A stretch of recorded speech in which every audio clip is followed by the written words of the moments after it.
Hello friends, ഇന്ന് നമ്മൾ പരിചയപ്പെടാൻ പോകുന്നത് കൊമേഴ്ഷ്യൽ ബിൽഡിങ്ങുകളിലും വീടുകളിലൊക്കെ സേഫ്റ്റി ഡിവൈസ് ആയിട്ട് നമ്മളെ DBകളിൽ ഉപയോഗിക്കുന്ന MCBനെ കുറിച്ചാണ്. MCB എന്ന് പറയുന്നത് ഐസൊലേറ്ററുകളെ തന്നെയാണ്. അപ്പം അതിനെക്കുറിച്ചൊന്ന് പരിചയപ്പെടുക, അതിൻ്റെ ഒരു അൺബോക്സിങ് മനസ്സിലാക്കുക എന്നുള്ള രീതിയിലാണ് നമ്മൾ ഈ വീഡിയോ ചെയ്യുന്നത്. അതിനുവേണ്ടി ഒരു 3 ലീഗ്രാൻഡിൻ്റെ DX3 മോഡലുള്ള MCBകളാണ് എടുത്തിരിക്കുന്നത്. 3 കപ്പാസിറ്റികളിലായിട്ടുള്ളത്. അപ്പോൾ അതിൻ്റെ ഒരു ഫിസിക്കൽ ലുക്ക് ആദ്യം നമുക്കൊന്ന് മനസ്സിലാക്കുക എന്നുള്ള രീതിയിൽ നമുക്ക് ഈ ബോക്സ് ഒന്ന് ഓപ്പൺ ചെയ്ത് നോക്കാം. കാർഡ്ബോർഡ് ബോക്സിനകത്ത് നല്ല വൃത്തിയായിട്ട് ടൈറ്റായിട്ട് പാക്ക് ചെയ്തിരിക്കുന്ന 3 യൂണിറ്റുകളാണ്. അപ്പം അതിൽ വേറെ കണ്ടൻസ് ഒന്നും അതിൽ കിട്ടാനില്ല. ജസ്റ്റ് ബോക്സ് നല്ല റാപ്പ് ചെയ്ത് വെച്ചിട്ടുള്ള ബോക്സാണ്. ലീഗ്രാൻഡ് പ്രൊഡക്റ്റുകളാണ് എല്ലാം നന്നായിട്ട് ഫിനിഷ് ചെയ്തിട്ടുള്ള അടിപൊളി ഡിസൈനുള്ള സാധനമാണ്. നമ്മൾ ഈ ഡിസൈനിനെ തന്നെ എർഗോണിക് ഡിസൈൻ എന്നാണ് അവർ മാർക്കറ്റിങ്ങിന് വേണ്ടിയിട്ട് പറയുന്നത്. വളരെ നന്നായിട്ട് ചെയ്തിട്ടുള്ള, വളരെ നല്ല ഭംഗിയായിട്ട് ചെയ്തിട്ടുള്ള ഒരു യൂണിറ്റാണ്. അപ്പോൾ അതിൻ്റെ ഒരു 360 വ്യൂ ആണ് നമ്മൾ ഈ കണ്ടുകൊണ്ടിരിക്കുന്നത്.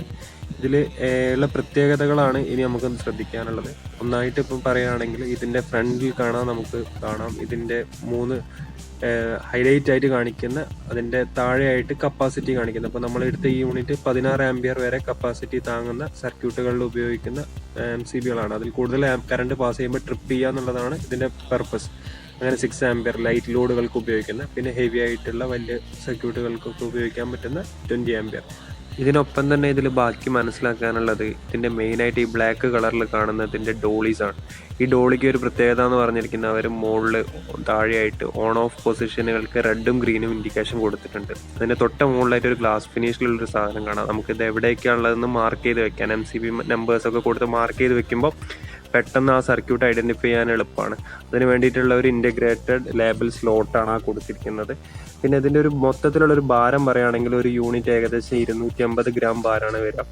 ഇതിൻ്റെ MRP വരുന്നത് ഒരു 260 റുപ്പീസിനടുത്താണ് MRP വരുന്നത്. പിന്നെ എടുത്തു പറയേണ്ട ഒരു പ്രത്യേകത പറഞ്ഞാൽ ഇതിൻ്റെ ടെർമിനൽസ് ആണ്. IP20 പ്രൊട്ടക്റ്റഡ് ടെർമിനൽസും, പിന്നെ അതുപോലെ അതിൻ്റെ വയറിൻ്റെ മാക്സിമം സൈസ് വരുന്നത് 25 സ്ക്വയർ mm ടെർമിനൽസ് വരെ നമുക്കതിൽ കണക്ട് ചെയ്യാൻ പറ്റുന്ന നല്ല സ്ട്രോങ് കണക്ഷൻ കിട്ടുന്ന ടെർമിനൽസ് ആണ്. പിന്നെ ഇൻഡിക്കേറ്റഡ് സ്ലൈഡിങ് ഷട്ടേഴ്സുകൾ വരുന്നുണ്ട് ഇതിനകത്ത്. അപ്പോൾ അതുകൊണ്ട് നന്നായിട്ട് കണക്ഷൻസ് ഒക്കെ അതിൽ നിൽക്കും. ഇതിൻ്റെ ബാക്കിൽ നമുക്ക് റെയിലിൽ ക്ലിപ്പ് ചെയ്യാനുള്ള DIN ക്ലാമ്പുകളാണ്. അത് ജസ്റ്റ് ഒന്ന് പ്രസ് ചെയ്യാമെന്ന് മാത്രമേ ഉള്ളൂ. ഈസി ഇൻസ്റ്റലേഷന് വേണ്ടിയിട്ടുള്ള സാധനമാണ്.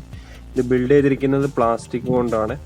വളരെ നന്നായിട്ടുള്ളൊരു പ്രൊഡക്റ്റാണ്. ഇതിനി ജസ്റ്റ് ഇത് വെച്ച് കഴിഞ്ഞാൽ നമുക്ക് കാണുന്ന ഒരു വിഷ്വലാണ് നമ്മൾ കണ്ടുകൊണ്ടിരിക്കുന്നത്. അതിന് ഈ പുറത്ത് ഈ കപ്പാസിറ്റി ഇത്രയും പോർഷനെ നമുക്ക് പുറത്തേക്ക് വിസിബിൾ ആയിരിക്കുള്ളൂ. വളരെ നീറ്റായിട്ട് ഇത് ചെയ്തിട്ടുള്ളതാണ്. അപ്പം ജസ്റ്റ് ഇതിൻ്റെ കാര്യങ്ങളൊക്കെ ഒന്ന് മനസ്സിലാക്കിയിരിക്കുക എന്നുള്ള ജസ്റ്റ് ഒരു ഐഡിയയ്ക്ക് വേണ്ടിയിട്ടുള്ളൊരു വീഡിയോ ആണ് നമ്മൾ ഇതിൽ ഉദ്ദേശിക്കുന്നത്. ഓക്കെ, നിങ്ങൾക്ക് മനസ്സിലായിട്ടുണ്ടാവുമെന്ന് പ്രതീക്ഷിക്കുന്നു. Thank you.